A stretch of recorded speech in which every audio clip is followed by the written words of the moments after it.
Welcome to Audit the Audit, where we sort out the who and what and the right and wrong of police interactions. This episode covers use of force, officer obstruction, and official misconduct, and is brought to us by Cameras Everywhere's channel. Be sure to check out the description below and give them the credit that they deserve. On July 26, 2021, Officer David Lance Dukes of the Orangeburg Department of Public Safety responded to a call regarding a man banging on a townhouse door, allegedly with a gun in his waistband. When he arrived on the scene, Officer Dukes immediately drew his gun and ordered 58-year-old disabled man Clarence Gaillard and his cousin Mario Julian, who were standing in the parking lot outside the townhouse, to the ground. Hey, let me see your hands. Bert, get on the ground. Get on the ground.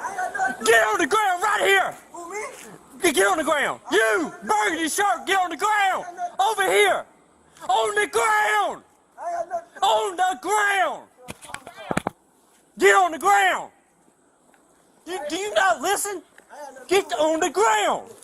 Mr. Gaillard attempts to comply with Officer Dukes' orders by getting onto his hands and knees, but Officer Dukes forcefully uses his foot to attempt to force Mr. Gaillard all the way to the ground, causing his head to violently hit the pavement. In the 1989 case of Graham versus Connor, the Supreme Court explained that the Fourth Amendment requires a police officer's use of force to be quote-unquote reasonable under the circumstances, and identified 3 factors that courts should consider when determining whether an instance of force was reasonable. These factors include, quote, the severity of the crime at issue, whether the suspect poses an immediate threat to the safety of the officers or others, and whether he is actively resisting arrest or attempting to evade arrest by flight. More recently, in the 2016 case of Armstrong versus Village of Pinehurst, the Fourth Circuit, which includes South Carolina, held that, quote, non-compliance with lawful orders justifies some use of force, but the level of justified force varies based on the risks posed by the resistance. Even purely passive resistance can support the use of some force, but the level of force an individual's resistance will support is dependent on the factual circumstances underlying that resistance. In this situation, the severity of the crime at issue was limited at best, although Officer Dukes claimed to believe that Mr. Gaillard had a gun at the beginning of the interaction. However, at the time Officer Dukes used force against Mr. Gaillard, it was clear that he did not pose an immediate threat, as he had raised both of his empty hands above his head before getting on his hands and knees. Finally, Mr. Gaillard was not resisting arrest in any way. In fact, he was attempting to comply with Officer Dukes' commands when the force was employed. Under these circumstances, it is highly likely that a court would conclude that Officer Dukes' use of force against Mr. Gaillard was neither justified nor reasonable. Is there a gun back there?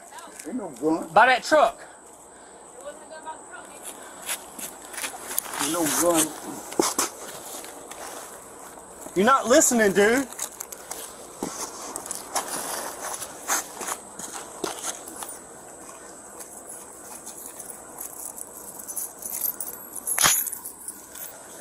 Bro, you got a gun on you, man? No, I ain't got no gun. Right, I don't I'm just own asking. no gun. I don't Turn own back over. Paul, do you watch him say?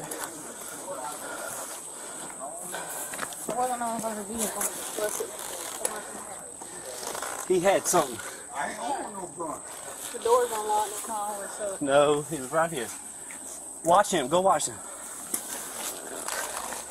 There it is. I don't own no gun. All right, that's what he had.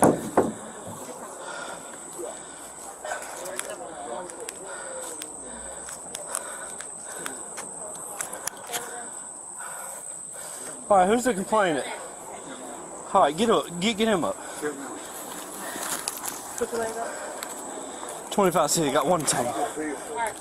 Put your leg that way so you I'm can stand good up. All right, listen, I'm about to help you. Hold on. All right, ready? 1, 2, 3. All right, Yep. Listen. Yep, they slammed my head Listen. down on the cement. Yep. go back inside. Go back in the house. Go back in the house. Ain't nobody talking to you. I got head drummer. Go back in the house. Yeah. Y'all bust my head down. Yeah, I've been in an accident. Yeah, y'all bust my head down. You threw me down. I sure did. You And- wasn't listening. Yeah. No, it ain't. You ain't to throw me down like that. I'm disability. Okay. I got head problem. Yup. You threw me down. Yup. You threw me down. You threw me down. Yup. You bust my head down on the cement. Yup. You bust my head. All right, let me tell you what. His forehead. bust my head down on the cement. He was in front of the car when I came up. And he was walking like this. And I thought it was a gun at first. I said, drop the gun, drop the gun, drop the gun, drop the gun. Had him at gunpoint. And he's over here doing something like this. You slammed my head. You slammed my What head he was doing is down putting in this the up behind the cement. tire. So he comes over right here. He got his hands in his pockets. I'm telling him, let me see your hands, let me see your hands, let me see your Why you hands. bust my head then? He wasn't listening. No, it ain't. He got the, like this right here, You grabbed me. and we went on to the ground. You bust my head. Officer Dukes claims that when Mr. Gaillard was walking from behind the white vehicle, he believed that he had a gun and repeatedly told him to drop it. Officer Dukes also alleges that once Mr. Gaillard stepped in front of the vehicle, he had his hands in his pockets and repeatedly ignored requests to show his hands. However, the body cam footage shows that Mr. Gaillard actually had his hands above his head, and that while Officer Dukes repeatedly screamed at Mr. Gaillard to get on the ground, he never asked him to drop a gun or show his hands, likely because Mr. Gaillard's hands were visible throughout the encounter. An incident report filed by Corporal Brandy Smith, who was also on the scene, states that while Mr. Gaillard was walking from the passenger side of the vehicle, he appeared to have his hands in his pockets, but that once he reached the front of the vehicle, he took his hands out of his pockets. Corporal Smith's report also states that Officer Dukes was giving loud verbal commands for Mr. Gaillard to get on the ground, but makes no mention of a gun or any commands to drop a gun or show his hands. It's also important to note that when Officer Dukes was reporting what happened, he did not explain the method he used to take Mr. Gaillard down. Corporal Smith's report claimed that when Mr. Gaillard did not get completely on the ground, Officer Dukes pushed him to the ground by placing his right foot on the middle of Mr. Gaillard's back. However, the incident report filed by Sergeant Aquel Polador states that Officer Dukes, quote, jumped up and stomped Mr. Gaillard on the back of his neck with his foot. Although it is unclear from the body camera footage whether Officer Dukes' foot landed on Mr. Gaillard's neck or upper back, it is certain that the version of events Officer Dukes explained to his commanding officer did not align with the body camera footage or the reports filed by his colleagues. Down on the cement. You bust my Yeah, forehead. your head did hit the cement. Right, cause you bust me down on the cement. Where's the complainant? You bust my head down on the cement. Right here? You bust my head. You bust my head. Where's the complainant? Bust my head down. I'm trying to get the name of the complainant. You So bust my head. What are we doing? I guess Sam was going to check him out. Ain't nobody There ain't nothing over here on the press charges on. Who called? I'm not sure. Take him out of cuffs right now. I mean, because that's what we You got. have to use your force. Yeah. No doubt. Yeah. slam my head down. Dude, I didn't know what his You intention use was. the force. You need to look at the camera. Alright. The officer did wrong. Slam my head down. Bust my forehead. Damn right. You gonna pay me for that shit too. Mayor, I'm going to take that into evidence of what he had. What? Well, I mean, you know, that's the reasons I did what I did. You know what I'm saying? That's where I'm coming from. No gun or nothing. Because when he was behind the truck, I couldn't see what he was doing. And I didn't know where There ain't nothing there. that went. If it was still in his pockets when he come around that car with his hands in his pockets. These dogs officer. Got it No. on camera. Yeah, a Alright, dog that's stick. fine. A dog stick. So he can come out of cuffs? Yes. Take him out of handcuffs. Yeah, he can come out.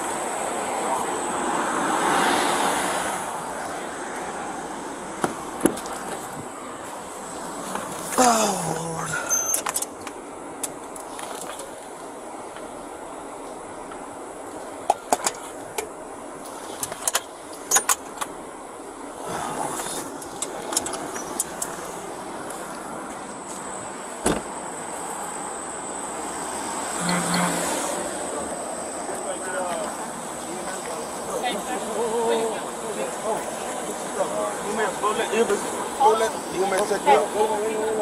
You mind looking?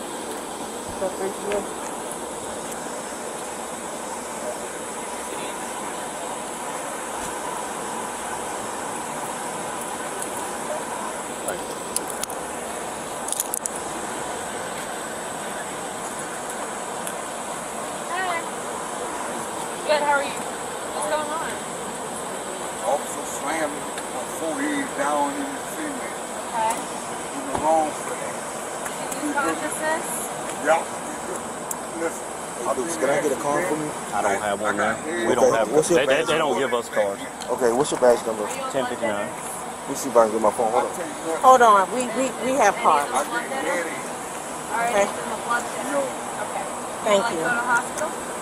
When Mr. Julian asks Officer Dukes for a business card, Officer Dukes claims they are not issued cards by their department. However, Sergeant Polidor immediately corrects Officer Dukes, states that they do have cards, and provides Mr. Julian with the information he requested. If it was concluded that Officer Dukes intentionally lied to Mr. Julian in an attempt to avoid accountability for his actions, it is possible that he could be convicted of 2 common law crimes under South Carolina law: obstruction of justice and official misconduct. In the 1997 case of State versus Lyles Gray, a court of appeals in South Carolina upheld convictions for both of these offenses against an officer in the Camden Police Department for her conduct during a criminal investigation. The court explained that, quote, under common law obstruction of justice, it is an offense to do any act which prevents, obstructs, impedes, or hinders the administration of justice, and that, quote, misconduct in office occurs when persons in public office fail to properly and faithfully discharge a duty imposed by law. In this situation, the court concluded that the officer obstructed justice and committed misconduct in office by failing to interview witnesses after her daughter was identified as a suspect, obtaining a false arrest warrant for another suspect, and withholding evidence. While Officer Dukes' lie about whether the department issues identification cards did not rise to the same level of misconduct, given the broad definition of both of these offenses, it is still possible that he could be convicted if charged. However, it is important to note that while some states legally require officers to provide ID to citizens upon request, South Carolina law does not place this obligation on officers.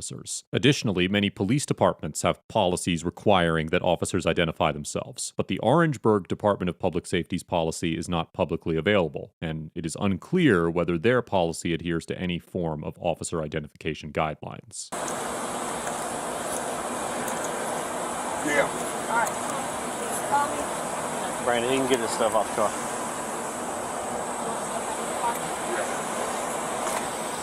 Dukes, will you say badge number? 1059.